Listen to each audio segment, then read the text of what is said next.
এখন তো সমস্যাটা এমন হয়েছে, রোগী ডাক্তারের কাছে যাওয়া না ডাক্তার রোগীর কাছে যাবে, উল্টা হয়ে গেছে। আজকে ডাক্তার ঘরে ঘরে ফেরি করছে, দুয়ারে দুয়ারে এসে ঔষধ বিলি করার চেষ্টা করছে, অথচ রোগীর প্রয়োজন ছিল ডাক্তার কোথায় আছে, এ দেশ না সে দেশে, কোন দেশে আছে, এই গ্রামে না ওই গ্রামে, এই জেলায় না ওই জেলায়, বাংলাদেশ পাড়ি দিয়ে হলেও আমরা ডাক্তারের সন্ধানে আরেক দেশ পাড়ি দেই। যেখানে মনে চায়, যেখানে প্রয়োজন, যেখানে আমার চিকিৎসা ভালো হবে, সেখানেই আমি যত কষ্টই হোক যাওয়ার চেষ্টা করি। কিন্তু আমাদের রূহের চিকিৎসার জন্য, আত্মার চিকিৎসার জন্য আমরা সবসময় অপেক্ষায় থাকি। এই যে হাকিমুন নফস, মাগরিবের পরে আমার শেখ হযরত হাকিমুন নফস আল্লামা মুশতাকুন নবী কাসিমি হাফিজাহুল্লাহ তিনি আসতেছেন। তিনি এসে চিকিৎসা দিয়ে যাবেন। কয়জন তার খানকায় গিয়ে ডাক্তারের কাছে গিয়ে ওষুধ আনার চেষ্টা করেছি? কয়জন? এই জন্য ফায়দা যেমন হওয়া দরকার, ডাক্তার বাড়িতে এসে চিকিৎসা করা, এটা ডাক্তারের গরজ বেশি হয়ে গেল।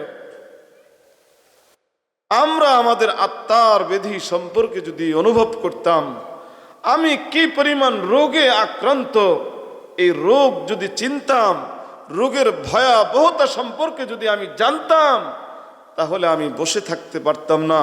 কোথায় হাকিমুন নফস, কোথায় পীর সাহেব মধুপুর, কোথায় হাকিমুল উম্মত, কোথায় ফকিহুন নফস, খুঁজে খুঁজে তাদের দরবারে গিয়ে হাজির হয়ে বলতাম, শেখ আমার এই অবস্থা, আমার দিলের এই হালত, চোখের এই গুনাহ, হাতের গুনাহ, পায়ের গুনাহ, নফসের গুনাহ, ফিকিরের গুনাহ, কবিরা গুনাহ, সগীরা গুনাহ, প্রকাশ্যে গুনাহ, গোপনে গুনাহ, লুকালয়ে গুনাহ, একা একই নির্জনে খেতামুরো দিয়ে জানালা বন্ধ করে মোবাইলে কত ধরনের গুনার মধ্যে আমি ডুবে যাচ্ছি, আমাকে একটু বাঁচান শেখ, আমি ধ্বংস হয়ে যাচ্ছি, আমাকে একটু রক্ষা করেন, আমাকে কবজ দেন, ঔষধ দেন, তদবির দেন। শারীরিক ঔষধের জন্য, শারীরিক রোগ ব্যাধির জন্য পাগল প্রায় হয়ে যায়। কেউ তাবিজের জন্য যায়, পানি পড়ার জন্য যায়, শারীরিক ঔষধের জন্য, শারীরিক সমস্যার জন্য দুনিয়ার আদ্য প্রান্ত আমরা ডাক্তার খুঁজে বেড়াই। এক ঔষধ কাজে না দিলে আরেক ডাক্তারের কাছে যাই, এই দেশে কাজ না হলে সিঙ্গাপুরে যাই, সিঙ্গাপুরে কাজ না হলে লন্ডনে যাই, আমেরিকায় যাই, দুনিয়ার আদ্য প্রান্ত আমরা ডাক্তারের ধর্ণা দিয়ে বেড়াই। কিন্তু আমার আত্মার ব্যাধির চিকিৎসার জন্য আমার গ্রামটা পাড়ি দিতে পারি না, আমার জেলা পাড়ি দিতে পারি না, আমার শহর পাড়ি দিয়ে কোন একজন শায়েখের দরবারে গিয়ে জুতা সোজা করতে রাজি না, নিজের নফসটাকে আত্মসমর্পণ করতে রাজি না। অথচ যারা ডাক্তার হয়েছেন, যারা উম্মতের যারা চিকিৎসা দুয়ারে দুয়ারে যারা এসে আমাদেরকে ফ্রি ঔষধ বিতরণ করে যাচ্ছেন, আমাদের কাছে এসে এসে রোগগুলো নির্ণয় করে দিয়ে যাচ্ছেন, তারা কিন্তু এইভাবে বসে থেকে থেকে ঘরে বসে বসে চিকিৎসা পান নাই। তারা কোনো না কোনো শায়েখের দরবারে লম্বা থেকে লম্বা সময়, চিল্লার পর চিল্লা, সালের পর সাল তারা কোনো একজন আল্লাহওয়ালার সাথে সম্পর্ক করে খানকায় সময় দিয়েছেন, জুতা সোজা করেছেন, ব্যাগ টেনেছেন, শায়েখের সাথে সাথে থেকে রোগের চিকিৎসা করে আজকে আপনাদের চেয়ারে বসার সুযোগ তারা পেয়েছে। আল্লাহ আমাদেরকে বুঝবার তৌফিক দান করেন। আলোচ্য বিষয় আমার এটা না, আমি কোরআনে কারিমের 2টা আয়াত, বুখারী মুসলিমের 2টা হাদিস আপনাদের সামনে পেশ করেছি। আমারও মধুপুর মাহফিল, আমাদের মাহফিল বাৎসরিক সালানা জলসা, সেখানে স্টেজের মূল দায়িত্ব আমার। এমন একটি বিষয়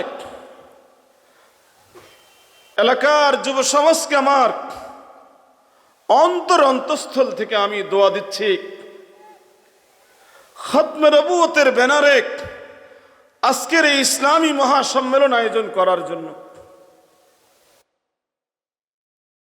এতটা গুরুত্বপূর্ণ বিষয়, যেটা ঈমান থাকা না থাকার বিষয়, এতটা গুরুত্বপূর্ণ একটি মওযু আকীদায়ে খতমে নবুয়ত। এটা একটা বিশ্বাসের নাম,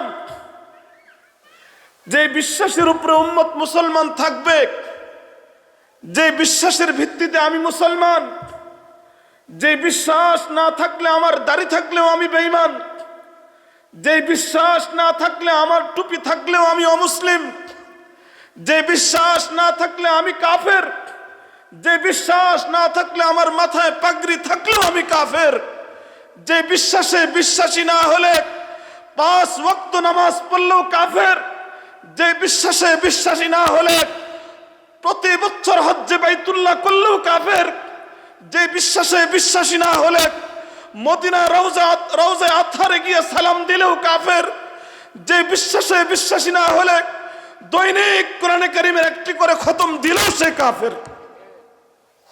কতটা গুরুত্বপূর্ণ বিষয়। মুহতারাম হাজিরিন, একজন মানুষ মুমিন হওয়ার জন্য, একজন মানুষ মুমিন হওয়ার জন্য বেশ কয়েকটি বিষয়ের উপরে তার পূর্ণ ঈমান থাকতে হয়। এর মধ্যে একটা হলো কোরআনে কারীম। কোরআনে কারীমের বিসমিল্লাহর বা থেকে নিয়ে সূরা নাসর সিন পর্যন্ত, সূরা নাসর সিন পর্যন্ত গোটা কোরআনের প্রতীক। বিসমিল্লাহর বা থেকে সূরা নাসর সিন পর্যন্ত গোটা 30 পারার প্রতিটা পারা, প্রতিটা সূরা, প্রতিটা আয়াত, প্রতিটা শব্দ, প্রতিটা অক্ষরের প্রতি আমার সমান ঈমান থাকতে হবে মুমিন হওয়ার জন্য। কথা খেয়াল রাখবেন, মুমিন হওয়ার জন্য গোটা কোরআনের শুরু থেকে শেষ পর্যন্ত প্রতিটা অক্ষরের প্রতি আমার সমান ঈমান থাকা জরুরি। গোটা কোরআনের 114টা সূরা, সবচেয়ে ছোট্ট সূরা সূরা কাউসার। কেউ যদি মনে করে আমি গোটা কোরআনের সমস্ত সূরার প্রতি আমার ঈমান আছে, আমি গোটা 30 পারার সবগুলো আয়াত মানি, কিন্তু এই ছোট্ট এই সূরা অথবা এই শব্দটা অথবা এই বাক্যটা অথবা এই আয়াতটা আমি মানি না, এমন কোন কমবক্ত যদি বলে, সাথে সাথে সে বেঈমান হয়ে যায়। কিন্তু ঈমান আনার জন্য, মুমিন হওয়ার জন্য, মুমিন হওয়ার জন্য গোটা কোরআনের প্রতি আমার সমান বিশ্বাস থাকতে হয়। কিন্তু বেঈমান হওয়ার জন্য গোটা কোরআনকে অস্বীকার করা শর্ত নয়, কোরআনে কারীমের প্রত্যেকটা পারাকে অস্বীকার করা শর্ত নয়, প্রত্যেকটা আয়াতকে অস্বীকার করা শর্ত নয়, প্রতিটা শব্দকে অস্বীকার করা শর্ত নয়, প্রতিটা সূরাকে অস্বীকার করা শর্ত নয়। বরং কেউ যদি বিসমিল্লাহর বা এই নুকতাটাকে, বায়ের নুকতা, শুধুমাত্র একটা নুকতাকেও যদি কেউ অস্বীকার করে, সাথে সাথে সে বেঈমান হয়ে যায়।